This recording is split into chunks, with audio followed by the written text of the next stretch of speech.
ಒಂದಾನೊಂದು ಕಾಲದಲ್ಲಿ ಪಶ್ಚಿಮ ಘಟ್ಟಗಳ ತಪ್ಪಲಿನಲ್ಲಿ ಮಲ್ಲಿಗೇಪುರ ಎಂಬ ಸುಂದರವಾದ ಹಳ್ಳಿಯಿತ್ತು.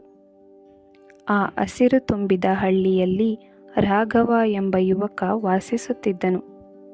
ತಂದೆ ತಾಯಿಯನ್ನು ಕಳೆದುಕೊಂಡಿದ್ದ ರಾಘವನಿಗೆ ಬಂಧು ಬಳಗ ಎಂಬ ಯಾವ ಸಂಬಂಧವೂ ಇರಲಿಲ್ಲ. ರಾಘವನಿಗೆ ಯಾವ ಕೆಲಸದ ಮೇಲೂ ಆಸಕ್ತಿ ಇರಲಿಲ್ಲ. ಆತ ನಿಶಕ್ತನಂತೆ ಕಾಣುತ್ತಿದ್ದನು ಮತ್ತು ಚಂಚಲನಾಗಿದ್ದನು. ಅವನ ಮನಸ್ಸು ಯಾವಾಗಲೂ ಆಲೋಚನೆಗಳಿಂದ ತುಂಬಿತ್ತು. ದಿನವಿಡೀ ಬೇರೆ ಬೇರೆ ವಿಚಲಿತಗೊಳಿಸುವ ಯೋಚನೆಗಳು ಬಂದು ಹೋಗುತ್ತಿದ್ದವು.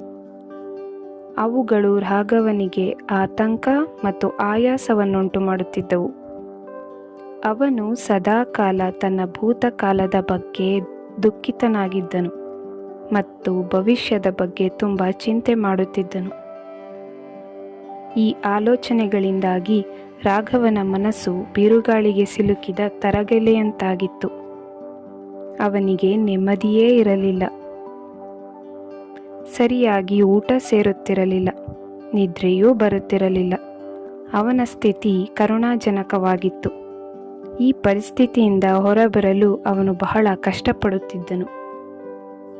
ಹೀಗಿರುವಾಗ ಹಳ್ಳಿಯಲ್ಲಿ ಹಾದು ಹೋಗುತ್ತಿರುವಾಗ ಒಬ್ಬ ವೃದ್ಧ ವ್ಯಕ್ತಿಯ ಬಗ್ಗೆ ತಿಳಿಯಿತು.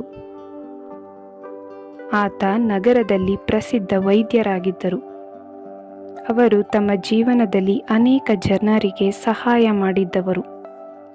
ಈಗ ಅವರಿಗೆ ವಯಸ್ಸಾಗಿದೆ. ಅವರು ನಗರದ ಕಾರ್ಯನಿರತ ಜೀವನವನ್ನು ತೊರೆದು ಪ್ರಕೃತಿಗೆ ಹತ್ತಿರವಾದ ಶಾಂತ ಹಳ್ಳಿಯಲ್ಲಿ ವಾಸಿಸುತ್ತಿದ್ದಾರೆ.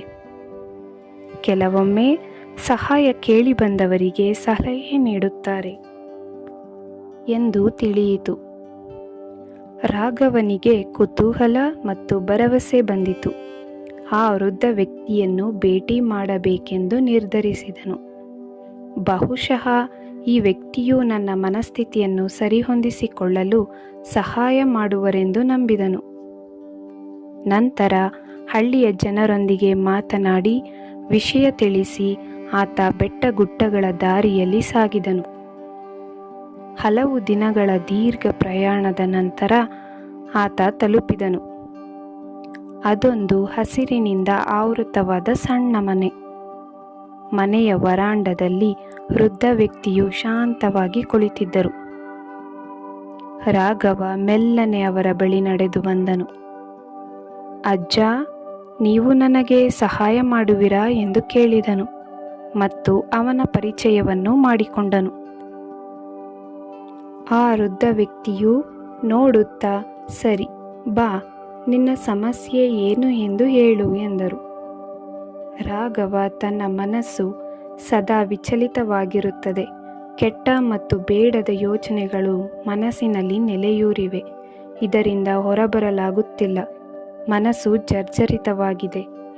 ನನಗೆ ನೆಮ್ಮದಿ ಬೇಕಾಗಿದೆ. ನನಗೆ ಸಹಾಯ ಮಾಡಿ ಎಂದನು. ಅಜ್ಜನು ರಾಘವನ ಮಾತು ಕೇಳಿ ಮುಗುಳ್ನಗುತ್ತಾ, ನಾನು ನಿನಗೊಂದು ಕೆಲಸ ಹೇಳುತ್ತೇನೆ, ಮಾಡುವೆಯಾ ಎಂದು ಕೇಳಿದರು. ರಾಘವ ಆಶ್ಚರ್ಯದಿಂದ ನೋಡುತ್ತಾ, ಸರಿ ಅಜ್ಜ ಎಂದು ಒಪ್ಪಿಕೊಂಡನು.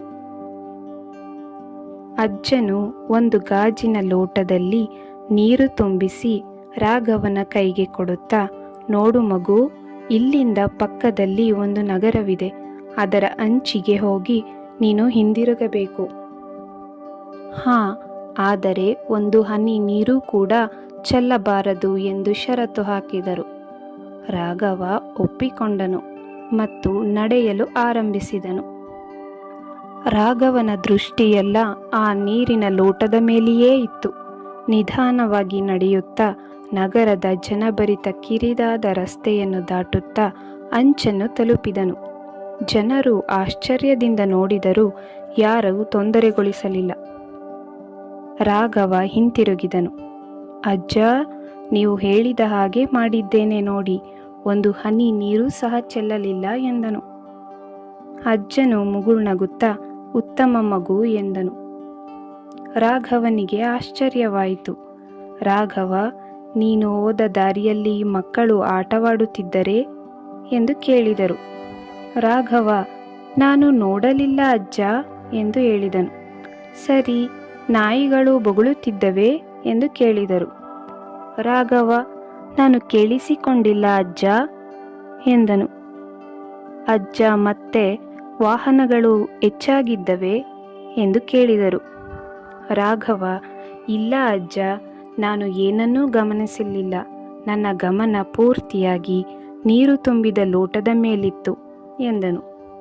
ಅಜ್ಜ ಮುಗುಳ್ನಗುತ್ತಾ, ಇದೇ ರಹಸ್ಯ ಮಗು ಎಂದರು. ನೀನು ವರ್ತಮಾನದ ಕ್ಷಣದಲ್ಲಿದ್ದಾಗ ಭಯಕ್ಕೆ ಜಾಗವಿರಲಿಲ್ಲ, ಗೊಂದಲವೂ ಇರಲಿಲ್ಲ, ಕೆಟ್ಟ ಯೋಚನೆಗಳೂ ಬರಲಿಲ್ಲ. ನಿನ್ನ ಗಮನ ಸಂಪೂರ್ಣವಾಗಿ ಲೋಟದ ಮೇಲಿತ್ತು. ಆ ಸಮಯದಲ್ಲಿ ನಿನ್ನ ಮನಸ್ಸು ಕೇವಲ ಏಕಾಗ್ರತೆ ಮತ್ತು ಶಾಂತಿಯಿಂದ ಕೂಡಿತ್ತು. ಭೂತಕಾಲದ ದುಃಖವಾಗಲಿ ಭವಿಷ್ಯದ ಭಯವಾಗಲಿ ನೆನಪಾಗಲಿಲ್ಲ ಅಲ್ಲವೇ ಎನ್ನುತ್ತಾ ಕುಳಿತರು. ಈಗ ರಾಘವನಿಗೆ ಸ್ವಲ್ಪ ಅರ್ಥವಾಗತೊಡಗಿತು. ಅವನು ಹುಡುಕುತ್ತಿದ್ದ ಶಾಂತಿ, ನೆಮ್ಮದಿ ಇದಾಗಿತ್ತು. ನೆಮ್ಮದಿಯು ಹೊರಗೆ ಸಿಗುವಂಥದ್ದಲ್ಲ ಮಗು, ಅದನ್ನು ನಾವು ಕಂಡುಕೊಳ್ಳುವಂತಹದ್ದು ಎಂದು ಅಜ್ಜ ಹೇಳಿದರು. ಮನಸ್ಸು ಶಾಂತವಾಗಿರಬೇಕಾದರೆ ನಮ್ಮ ಆಲೋಚನೆಗಳನ್ನು ನಿಯಂತ್ರಿಸಲು ಕಲಿತಿರಬೇಕು ಎಂದು ಅಜ್ಜ ಕಿವಿಮಾತು ಹೇಳಿದರು. ರಾಘವ ಮೃದುವಾಗಿ, ನನಗೆ ಅರ್ಥವಾಯಿತು ಅಜ್ಜ ಎಂದನು. ಅಜ್ಜ ಮುಗುಳ್ನಗುತ್ತಾ ಕುಳಿತ. ಸೂರ್ಯ ಮುಳುಗುತ್ತಿದ್ದವು. ಪಕ್ಷಿಗಳು ತಮ್ಮ ಗೂಡುಗಳಿಗೆ ಮರಳುತ್ತಿದ್ದವು. ರಾಘವ ಸಹ ಉತ್ಸಾಹದಿಂದ ಮನೆಗೆ ಹಿಂತಿರುಗಿದನು.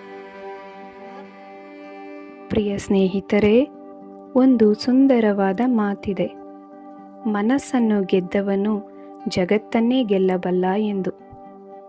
ಮನಸ್ಸು ನಮ್ಮ ದೊಡ್ಡ ಸ್ನೇಹಿತನೂ ಆಗಬಹುದು, ದೊಡ್ಡ ಶತ್ರುವೂ ಆಗಬಹುದು.